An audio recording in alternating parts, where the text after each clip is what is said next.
speak up. See, Dr. Abdullah, I don't want to play truant with you. The fact is, GST was passed with a consensus in 2017.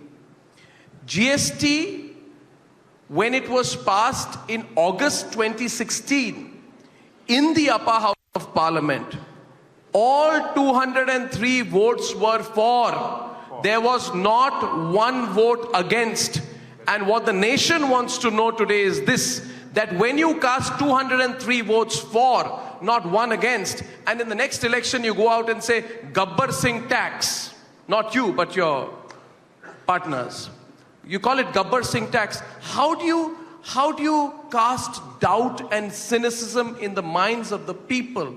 Do those people know that you cast 203 votes for? They do. Explain to the people, how do you take one position on a crucial legislation in parliament and have a completely different narrative among the people? That is why I say, sir, baseline for a surging India has to be the expression of consensus.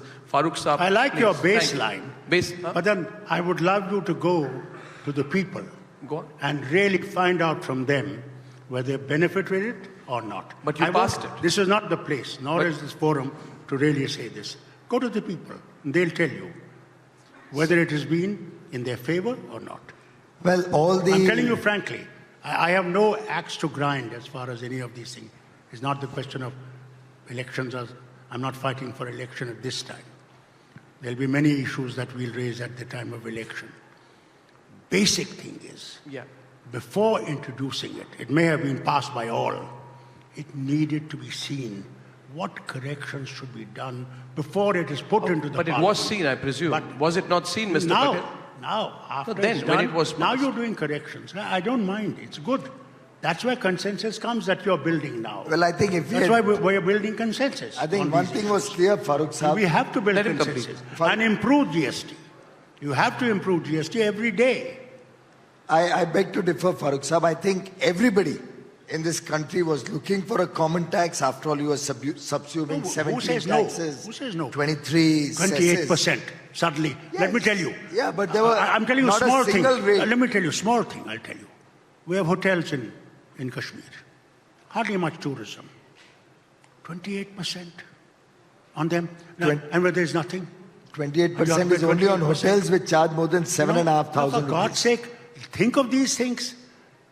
If we want to introduce tourism, then in those tourist sectors, for God's sake, think. Can I just say one thing? Yeah. Nobody is disputing GST is needed or not needed. Okay, that because the 203 votes reflect that is. Yes. Fine tuning is required. There's a politics behind it. Let's put that aside. The real issue, actually, we are getting too technical about GST. I don't think it is fundamental to the elections of 2019. You take it from me, GST will not be the central issue. We are discussing it here, but on the ground, the issues are completely different. They are of farmers, they are of unemployment, they are of various other measures which so-called the government says we've reached to the people. They haven't reached to the people. That is the real core issue. We are actually going on to too much of a technical GST debate. No, one second. Okay, I need 10 seconds to intervene here.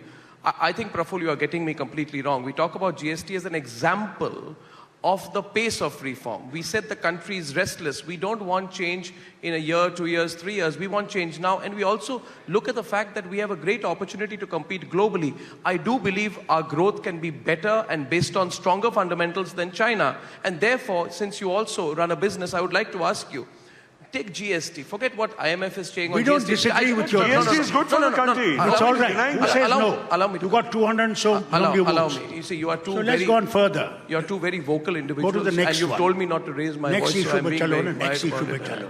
I will have to see Farooq Saab. You're wonderful. I like you, Farooq Saab. You're wonderful, Farooq Saab. I raise my hand. I feel like one of the people in my show in the boxes with a perpetually raised hand. My question today is on another example. See, Praful, I want to throw this to you. Insolvency and Bankruptcy Code. It ensures time-bound processes for insolvency resolution for companies and individuals. This bill was tabled in the Lok Sabha in December 2015. Just give me a minute, right? It is a very, very, very, very crucial law, right?